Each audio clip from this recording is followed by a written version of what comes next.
golaha gurmadka dadkii ay waxyeelada xoogani ka soo gaadheen qaraxyadii Soobe ee Sabtidii ka dhacay magaalada Muqdisho ee daryeel bulsho oo tan iyo maalinkaasi waday caawinta iyo gargaaridda dadkii ay dhaawacyadu ka soo gaadheen qaraxaasi oo lagula tacaalayo laguna dabiibayo cisbitaalada magaalada Muqdisho. Dhalinyaradan oo isugu jira haween iyo rag oo ay qayb ka yihiin badiba dhalinyarada baraha bulshada caanka ah sida saxafiyiinta, fanaaniinta iyo qaybo kale oo ka mid ah dhalinyarada ku dhaqan magaalada tan Muqdisho ayaa maanta xaruntooda dhexe ee Bravo oo ah goobta ay ka duulaan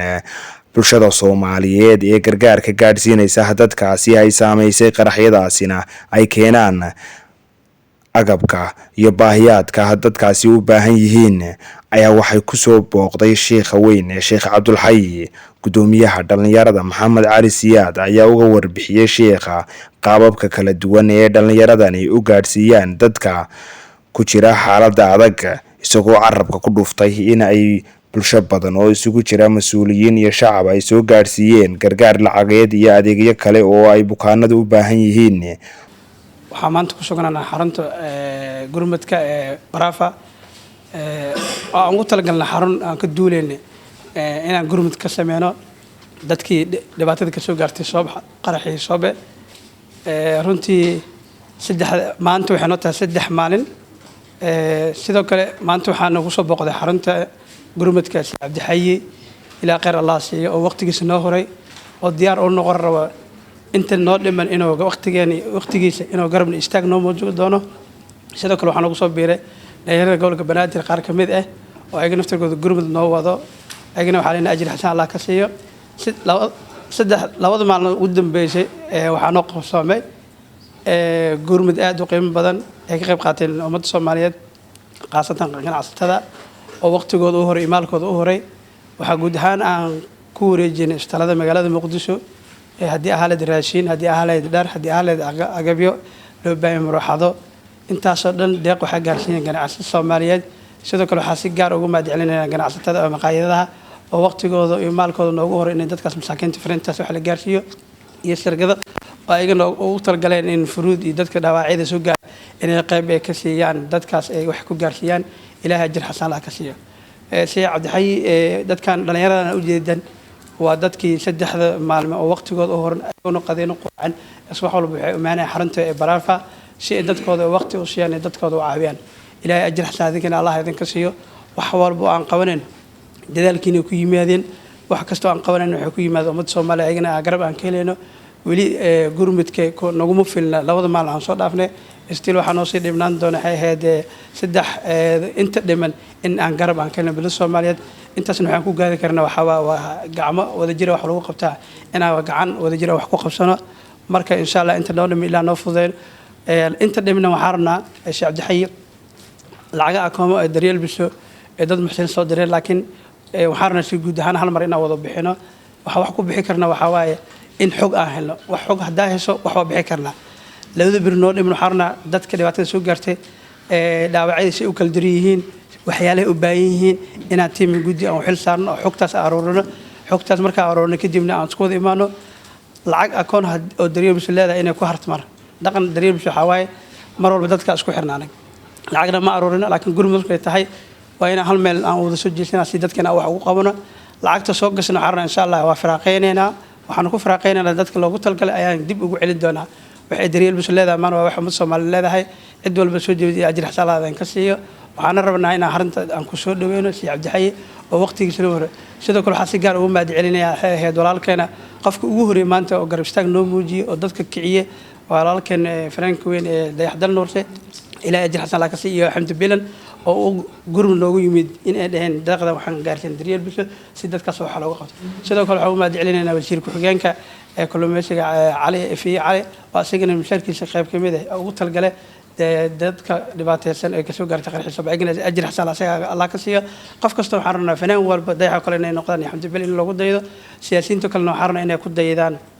علي فيه وكله سيدو كله لا يرى قولك بنادر أنت هرتنا حرجيننا يعني عصت هذا كله إن الله سكوت ده صدق هذا يرانا ممكن سقف ولا أو واحد بحسكر مركب هذا جينا وحكوا قفشنا وحاس أنت سا قولكوا جاركنا وعمر والبوم ما دعينا وجود عيننا لا يرى سوماليد ومر والبقربستان نومجي dhalinyarada qaasatan baraafa oo ayagana ganacsigooda 3 maalmood albaabada isku xiray dhalinyaradan way shaqaysan kareen waqtigooda laakiin waxay ugu darbideen in dadka masaakiinta albaabada ugu xiran loo waad xaruntaasna ay xarun dhalinyaro ay noqotay ilaa jir xasalaad ka sii guud ahaan waa duceysteen ducada noo dhimanay wax yar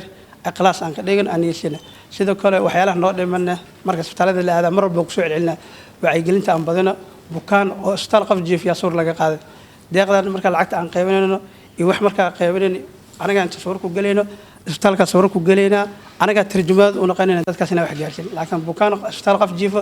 gabar iyo wiil oo meel fadhiyo oo suur qaadayaan isbitaal bukaan yaa la arkay waxaan ikhlaas waay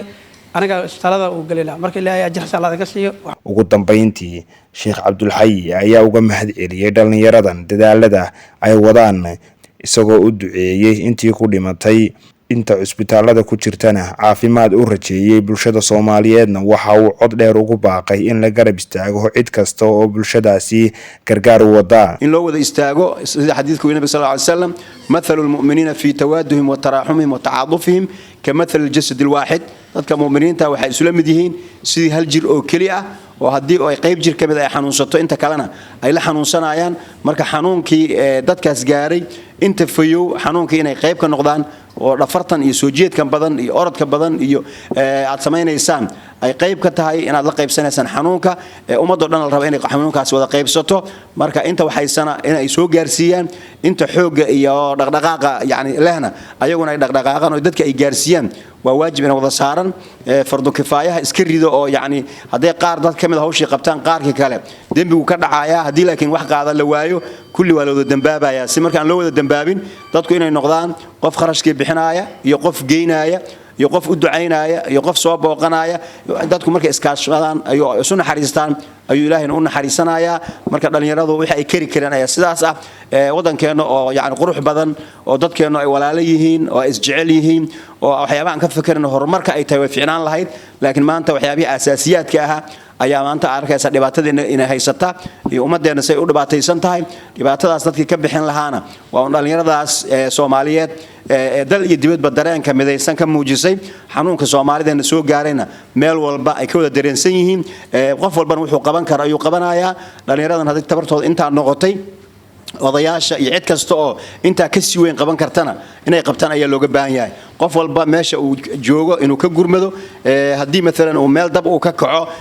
inta yaani dabkaasi damintiisa lagu hawlan yahay qof walba qayb ayuu ka qaadanaya qof biyo ku shuba iyo mid carro ku shuba iyo mid kala jiijiida si uu dabka u sii ballaaranin yaani gurmad sidaas ayaa la yiraahdaa marka sidaas ayaa socoto qof walba meesha ayuu ka soo dhaqaaqay kii waqti haaya iyo kii maal haaya iyo kii awood iyo dhaqdhaqaaq haaya inta oo isku daray ayay badbaadadu ku jirtaa oo iskaalmeyntaas la iskaalmeynayo ayuu Ilaahayna dadka u naxariisanaa markii Ilaahay waxaan ka baryaynaa ummadeena inuu dhibaatada ka dulqaado inta ka shaqeysay gurmadka sameeynaysa ee walaalahood u diirnaxaysana Ilaahay inuu ayagana garab ku siiyo in yaani aad u adeegto ummadaada waa sharaf cibaadada iyo ajirkuna wuxuu ku fiican yahay midka ummadda kale u gudbaaya laakiin midka adiga ku kooban oo nacfigiisa adiga inuu kugu egyahay adiga bas ayuu kugu egyahay hadaad salaad tukato ajirkeeda adaa lagu qoraaya laakiin marka salaadiina tukato bulshada aad u shaqeyso oo bulshada aad nacfigaada gaarsiiso waxa soo galaysa xadiidkii ahaa khayrun naasi anfa'uhum linnaas dadka waxa u khayr badan kan dadka ugu nacfiga badan marka waxa u taaganahay hawsha u socoto waxay tahay in dadka la anfaco xanuunka la qaybsado intaasi quruxda badan ee ah inay dadka isgarab istaageen ayaa nafteeda waxay muujinaysaa dareen jacaylnimo ah ummaddu inay isjeclaato inay walaalo yihiin ay muuqato halkaas waxa laga yaabaa Ilaahay naxariistiisa inuu ay noo soo dejiyo ducadana aan badino oo dhibaatooyinkan iyo waxaan oo dhan Ilaahay subhanahu wa ta'ala ayaa qaadi kara ha qaado aan ka barino Ilaahay inuu dhibka inaga qaado innagana intii tabarteena inaynu dadka gaarsiino qof walbana Ilaahay hortiis wuxuu geysanayo maalin aan maanta ahayn ayuu heli doonaa qofkii wanaag geystay iyo qofkii xumaan geystana maanta daarul amal ayaa la yiraahdaa waa la wada shaqeynaya laakiin waxay naga dambaysaa daarul jazaa iyo asabaal marinta marka qofkii bixiyana waxaan leenahay Ilaahay meeshaad ka soo bixisay bedelkeeda ha ku siiyo dhalinyarada isxil qaantay ayaga hawshaas inay qabtaan diyaarka u ahna waa waajibkii weligeed dhalinyaro laga sugi jiray taariikhda dheer iyo tii hore iyo tan dambe iyo tan dhaxana loo arki jiray mar kasta dhalinyaradu inay yihiin dadka u gurmada dadkooda haday abaaro dhacaan haday daadad dhacaan haday dagaalo dhacaan mar walba sidaan bay ahaayeen marka waxaadna soo xusuusinaysaan baalka dahabka ee quruxda badan ee dhinaca walaaltinimada iyo isnaxariisashada Soomaaliyeed dhinaca madow ee dhibka badan ee khilaafaadka iyo isdilka ahna dhalinyaradani ma aha ee waa dhalinyaro u taagan dhinaca quruxda badan ee ah in dadkaasi dhibaatada ay gaartay garab la siiyo in la isu naxariiskaas inuu faafo oo guri walba uu galo oo meelaha ay nacaybka iyo khilaafaadka uu ka jiro ilaahay inuu ugu bedelo isjacayl iyo walaaltinimo marka tan ayaan karaynaa ilaahay awoodeena waa intaas aan leenahay Allahumma hada ma nastadiic inta aan karno waa intaas inta aan karin ilaahay noo qabanin inta aan karnana ilaahay garab ha nagu siiyo qofka inuu ilaahay waafajiyo inuu ummad u khidmeeyana waa qofku ilaahay la doono oo khayr uu la doonaayo marka ilaahay ayana waafajiyay hawshan aan qabanaynana waa hawl qof walba oo qabta ilaahay asaga uu ka abaal marinayo oo faa'iido ay ugu jirto oo ah nabiga sallallahu alayhi wasallam qofkii dadka arimahooda u istaaga inuu wanaajiyo asna arimihiisa ayuu ilaahay u wanaajinayaa marka dhalinyaradan mustaqbalka quruxda badan raadinaysa in ay ku helaanba adeega ay ummadda u khidmeynayaan ama u adeegayaan inuu ilaahay ayagana ugu waafajiyo tawfiiqda oo qof walba muraadka uu leeyahay iyo mustaqbalka sida uu ka rajaynayo ilaahay inuu siiyo adeegan uu qabanayo ayaa waa kamid ah waxyaabaha ilaahay lagu baryaa waxa kamid ah amalka wanaagsan ee ummadda loo qabta ayaa kamid ah oo markay dhibaatooyin iyo ay dhacaan la yiraahdo ilaahay amalkaas wanaagsan ee daraada aan u qabanayno fadligiisa ilaahu dhibaatada nooga qaad marka amalka ilaahay aan loo hortagi lahayn dadkaas xanuunsan ee dhibaatada ay ku dhacday oo yaani markay isgadinaan isgadin karin oo in la qaado u baahan dhiig in loo shubo u baahan ehelkoodii iyo dadkii ay ka soo tageen yaani lala qaybsado xanuunka u baahan cid kasta oo qayb ka noqoto marka inay halkaas ilaahay uu ku waafajiyo tawfiiq mustaqbalkooda ilaahay inuu u wanaajiyo marka danaheena ayaa ku jirta oo hadda diinteena islaamku waxay qabtaa qofka yaani wax la siinaayo ma aha inuu asagu mahad celinayo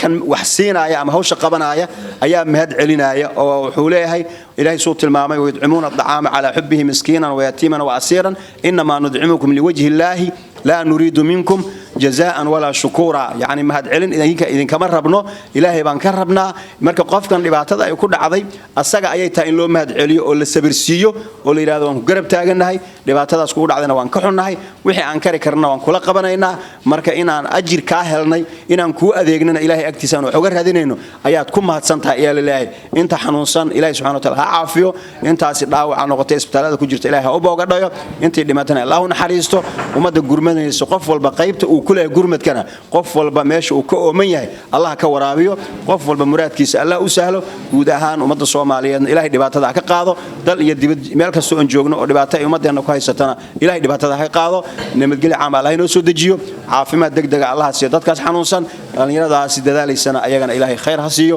halka ka sii wada ilaahay waxaan ka baryaynaa inay noqoto arintani arin khayrna aan ku gaarno intaas wixii ka dambeeyana ay sii noqoto inaan sii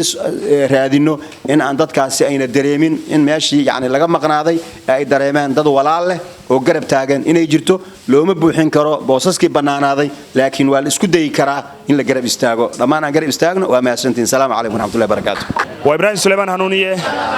M24 TV magaalada Muqdisho